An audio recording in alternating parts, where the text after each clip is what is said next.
नमस्कार दोस्तों, सुखन में खुश आमदीद। मैं हूं वकास अजीज़। आज मैं बड़ी दिल गिरफ्तगी और उदासी के साथ आपकी खिदमत में हाजिर हुआ हूँ भी क्यों ना। जब मैं पूरी दुनिया में देखता हूँ तो जा बजा हमें हीरोज़ की कदर करने वाली कौमें दिखाई देती हैं।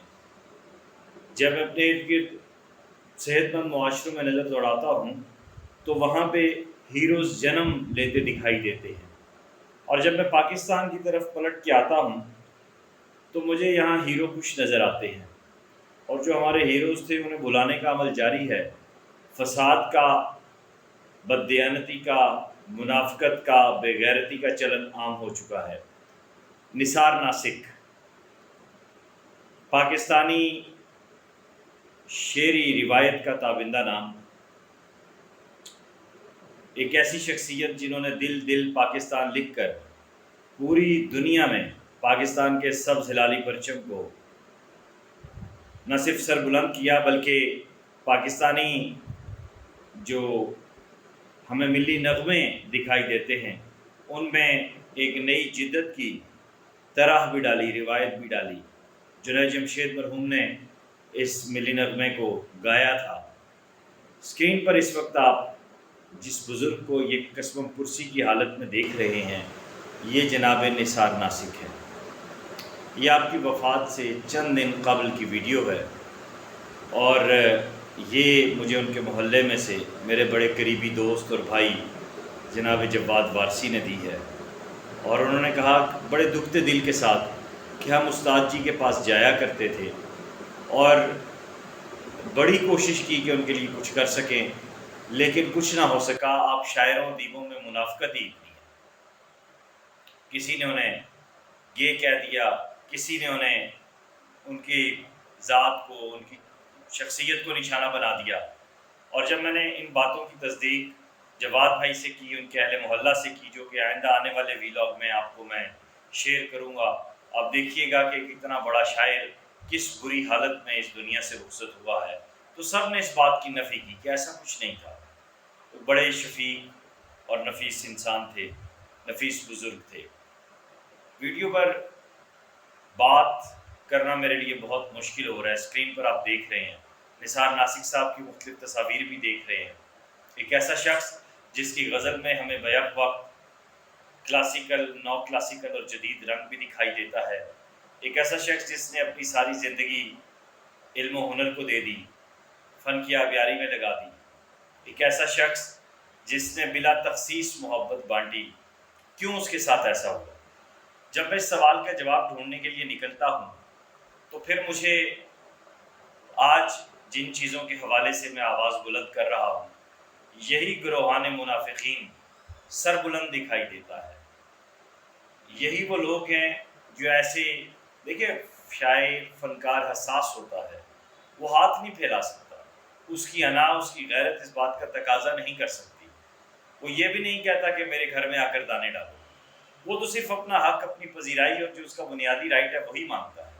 लेकिन यहाँ क्या होता है कि यहाँ पे उसी को हक मिलता है जो या तो छीन ले या फिर जो मनफी प्रोपोगंडे करके, दूसरों का रास्ता रोक के, हक मार के, बुरे हथकंडे इस्तेमाल करके दूसरों का हिस्सा भी जो है वो नबेड़ ले और आमदन से ज़ायद असासे बना ले। चाहे वो शायर अदीब है, सो कॉल्ड सूडो इंटेलेक्चुअल इसी को कहते हैं।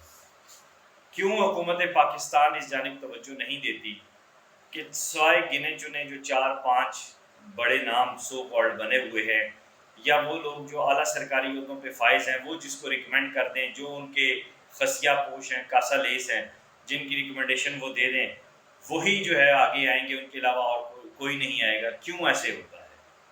क्या हमारे जो जेन्युइन अदबी प्लेटफॉर्म्स हैं उनमें से कोई भी इन पर आवाज़ उठाने वाला नहीं है? बज़ाहिर तो हम बड़े इनकलाबी बनते रहते हैं, मुंह पे बात करने वाले बनते हैं, बड़ी सच्ची बातें करते हैं, बड़े सच्चे बनते हैं और चाय की प्याली में हम तूफ़ान लाते रहते हैं। जब ऐसा मामला होता है तब हम कहाँ चले जाते हैं? क्यों हम आज की बात कर लें, चले आज से सिर्फ नौजवान ही तहैया कर लें, नौजवान शुअरा अदबाई तहैया कर लें कि वो अपने हक़ के लिए देखेंगे नहीं दूसरों की जानिब। जो बदबूदार सीनियर्स हैं उनके पास नहीं जाएंगे, बल्कि अपने हक़ के लिए अपने पैरों पे खड़ा होना सीखेंगे।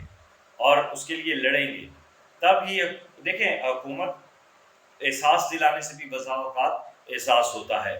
میں بہت سے فورمز ہیں حکومتی جن پہ بہت سی شعراء کی فیملیز ہیں، ان کو لے کر گیا اور انہیں وہاں سے، آج یہ بات میں نے اس لیے کی ہے، مجھے زیب نہیں دیتی یہ بات کرنا، اور انہیں وہاں سے ان کا رائٹ ملا۔ کیا تھا وہاں گئے ہم یہاں کیا کرتے ہیں کہ اگر مثال کے طور پر اکادمی ادبیات ہے، اب نئے چیئرمین مجھے نہیں پتا کون آئیں گے، لیکن جو بھی آئیں گے ان کے پاس ایک پورا گروہ پہلے پہنچ جائے گا کاسا لیسوں کا، خسیہ برداروں کا، اور ان میں سے اگر کوئی ان کا قرب حاصل کرنے میں کامیاب ہو جاتا ہے تو اس کا کام یہ ہوگا کہ جتنے جینون لوگ ہوں گے ان کا رستہ روکے، ان کے خلاف پراپوگنڈے کرے۔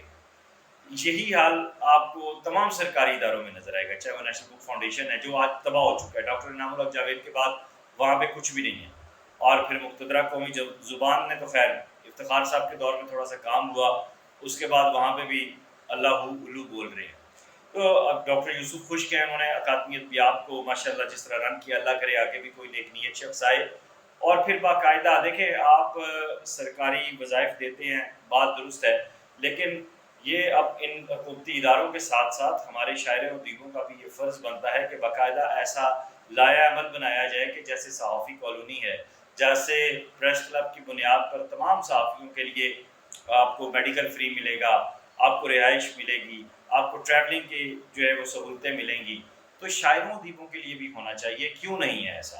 احمد رضا راجہ، میں، مختلف لوگ اس حوالے سے اب مختلف فورمز پر آواز اٹھاتے رہے ہیں، لیکن اب یہ جو ویڈیو آئی ہے اور آئندہ جو آنے والے میں زندگی کے جو ان کے حالات آپ کے ساتھ شیئر کرنے جا رہا ہوں آئندہ ویلاگ میں، کم از کم اب وہ وقت آ گیا ہے کہ ہمیں متحد ہونے کی ضرورت ہے، اور ایک پراپر سپریم کونسل بنا کے دھڑے سائڈ پہ کر کے، اور میں دوبارہ گزارش کروں گا کہ نوجوان جو ہیں انہیں اگر نظر آ رہا ہے کہ ہر سینئر کے پیچھے بہت سے دھڑے ہیں، معاملات ہیں، چیزیں ہیں، تو اپنے آپ کو کم از کم سیکیور کریں، اور تمام دھڑے، اگر دھڑے بازی کی بات ہے تو ایک متفقہ بیٹھک کریں، اور وہ چیزیں پھر وہ نکات جو ہے وہ چیئرمین اکادمی ادبیات، چیئرمین مقتدرہ، چیئرمین نیشنل بک فاؤنڈیشن کو دیا جائے، اور وہاں سے باقاعدہ اسمبلی میں لے جا کے شاعروں و ادیبوں کے حقوق کے لیے ایک بل پاس کروایا جائے، اور اس میں باقاعدہ کالونی کی بات ہونی چاہیے۔ کتابیں چھپنا، مشاعرے پڑھنا، یہ چیزیں کچھ نہیں ہوتی۔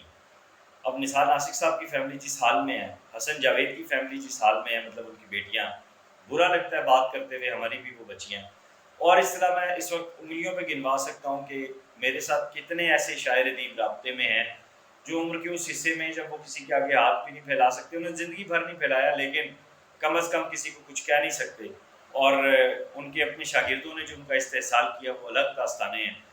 تو ایسے میں اب یہ وقت آ گیا، یہ ویڈیو سامنے لانے کا مقصد یہی تھا کہ اب خدا را ہوش کے ناخن لیں، اٹھ کھڑے ہوں، اور ایک متفقہ لائحہ عمل بنائیں، اور اس پر پھر امپلیمنٹ کروائیں۔ نثار ناسک صاحب کے حوالے سے آئندہ جو ایک ویڈیو آپ کے ساتھ شیئر کروں گا، ایک ویڈیو لاگ شیئر کروں گا، اس میں آپ کو بتاؤں گا کہ وہ کہاں رہتے تھے، اور ان کے گھر کا اندر کا منظر کیا تھا، وہاں ان کی فیملی کے ساتھ کیا ہوا، ان کی فیملی اب کس حال میں ہے، ساری صورتحال اب آپ کے سامنے لاؤں گا، کیونکہ اب یہ ناگزیر ہو گیا۔ کوئی تو بولے، یہ کہیں سے کوئی کواڑ کھلے، یہ اندھیرا ختم ہو، کوئی تو ایسی ایک آواز سامنے آئے جو ان لوگوں کی آواز بن سکے، جو بالکل رائٹ پر ہیں، جنہوں نے ساری زندگی اپنے لہو سے حرف کی آبیاری کی ہے۔ اپنا خیال رکھیے گا، اس ویڈیو لنک کو زیادہ سے زیادہ شیئر کیجیے گا، سخن کو سبسکرائب کیجیے گا۔ خدا حافظ۔